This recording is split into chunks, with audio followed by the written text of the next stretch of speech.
कोकणात आजपासून पर्यटकांची सेलिब्रेशनसाठी गर्दी होताना पाहायला मिळते। नाताळ नवीन वर्षासाठी पर्यटकांची कोकणाला पसंती मिळत असून कोकणातील समुद्र किनारे पर्यटकांनी फुललेत। लागून आलेल्या सुट्ट्यांमुळे आजच पर्यटक कोकणामध्ये दाखल होत आहेत। आजपासून 2 जानेवारीपर्यंत कोकणातील हॉटेलही फुल झाले।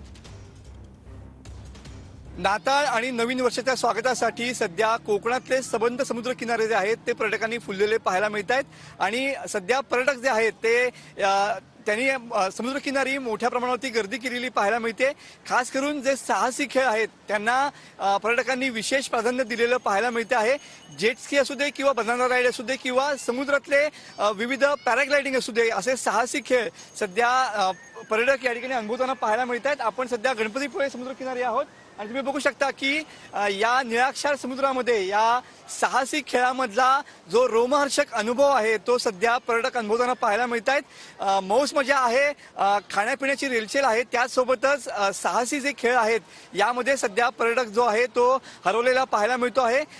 याच खेळासाठी सध्या कोकण प्रसिद्ध आहे आणि त्याच खेळामुळं जे साहसी खेळ आहेत खास करून जेट स्की किंवा बनाना राईड अशा खेळांच्या माध्यमातून पर्यटक जो आहे तो मनोरात या ठिकाणी आनंद लुटताना पाहायला मिळतोय। हे जे थ्रिल आहे ते अनुभवताना एक अंगावरती रोमांच उभा राहतो। तो खरा अनुभव जो आहे तो या राईडमध्ये आल्याशिवाय या पर्यटकांना समजू शकत नाही आणि तोच अनुभव सध्या कोकणात येऊन इथला पर्यटक लुटताना या ठिकाणी पाहायला मिळतोय।